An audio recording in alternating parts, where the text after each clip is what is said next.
Assalamualaikum warahmatullahi wabarakatuh. Kami dari kelompok 1 akan mempresentasikan hasil dari kelompok kami yang berjudul Konsep dan Ruang Lingkup Studi Kelayakan Bisnis. Yang pertama, pengertian dan ruang lingkup studi kelayakan bisnis. Studi kelayakan bisnis mempunyai arti penting bagi perkembangan dunia usaha. Secara umum, studi kelayakan bisnis adalah suatu penelitian tentang layak atau tidaknya suatu proyek bisnis yang biasanya merupakan proyek investasi dilaksanakan.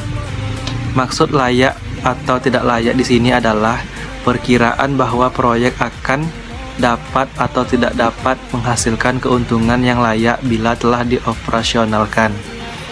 Ruang lingkup adalah suatu batasan yang memudahkan dilaksanakannya penelitian agar lebih efektif dan efisien untuk memisahkan aspek tertentu dari sebuah objek. Adapun studi kelayakan bisnis menurut para ahli yaitu sebagai berikut. Yang pertama, menurut Kasmir dan Jakfar tahun 2003. Kelayakan bisnis merupakan suatu kegiatan yang mempelajari sarana mendalam tentang suatu kegiatan atau usaha yang akan dijalankan untuk menentukan layak atau tidaknya suatu bisnis yang dijalankan. Yang kedua, menurut Niti Setmito dan Burhan tahun 1995. Studi kelayakan bisnis merupakan suatu metode penjajangan dari suatu gagasan usaha tentang kemungkinan layak atau tidaknya gagasan usaha tersebut dilaksanakan. Yang ketiga, menurut Dr. Randes H.M. Yakub Ibrahim tahun 1998, studi kelayakan bisnis merupakan bahan pertimbangan dalam mengambil suatu keputusan. Apakah menerima atau menolak suatu gagasan usaha atau proyek yang direncanakan. Dua manfaat yang ditimbulkan dari adanya studi kelayakan bisnis. Yang pertama, manfaat finansial. Artinya bisnis tersebut dirasa sangat menguntungkan bagi pelaku bisnis sendiri apabila bisnis tersebut dibandingkan dengan risiko yang akan ditanggung. Kedua, manfaat ekonomi finansial. Artinya bisnis tersebut jika dijalankan mampu menunjukkan manfaat makro bagi negara. Hal ini bisa ditunjukkan dengan semakin banyak tenaga kerja yang terserap, GNP meningkat, dan lain-lain. Ketiga, manfaat sosial. Artinya masyarakat sekitar lokasi tersebut merasa memperoleh manfaat atas bisnis yang dilakukan. Tiga, tahapan studi kelayakan bisnis. Yang pertama, penemuan ide bisnis. Kedua, melakukan studi pendahuluan. Ketiga, membuat desain studi kelayakan bisnis. Keempat, pengumpulan data. Kelima, analisis dan interpretasi data. Keenam, menarik kesimpulan dan rekomendasi. Ketujuh, penyusunan dan laporan studi kelayakan bisnis. Di sini saya akan lanjutkan slide selanjutnya, yaitu aspek-aspek studi kelayakan bisnis. Aspek-aspek studi kelayakan bisnis ini terbagi atas 6 macam, yaitu setiap macamnya berbeda-beda. Yang pertama, aspek hukum. Aspek hukum ini meliputi dua, yaitu izin lokasi dan izin usaha. Yang kedua, aspek sosial dan ekonomi budaya.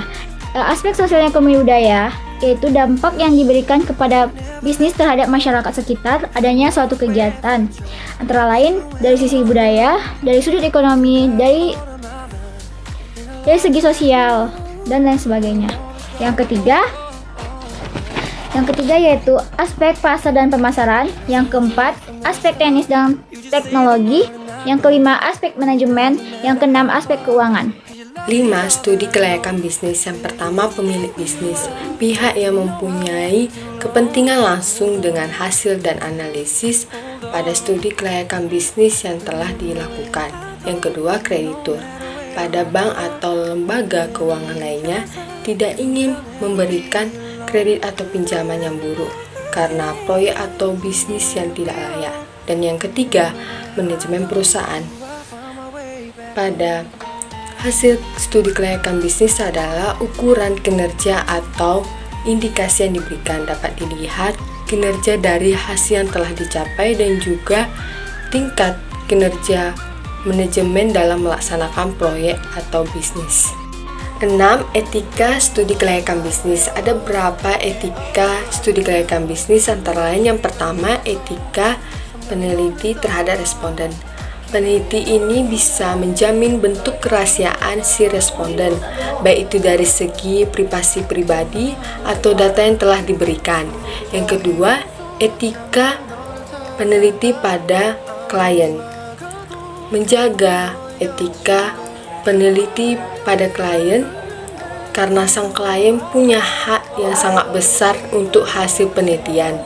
Yang ketiga, etika peneliti pada asisten.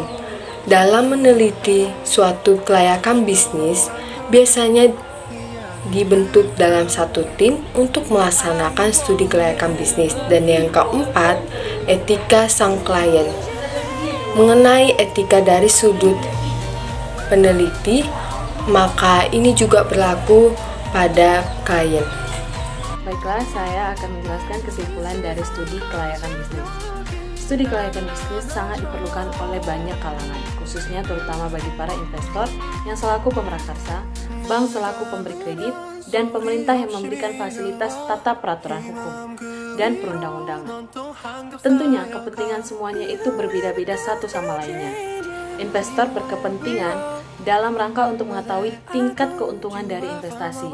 Bank berkepentingan untuk mengetahui tingkat keamanan kredit yang diberikan dan kelancaran pengembaliannya. Sedangkan pemerintah lebih menitik beratkan manfaat dari investasi tersebut secara makro, baik bagi perekonomian, pemerataan, kesempatan kerja, dan lain-lain.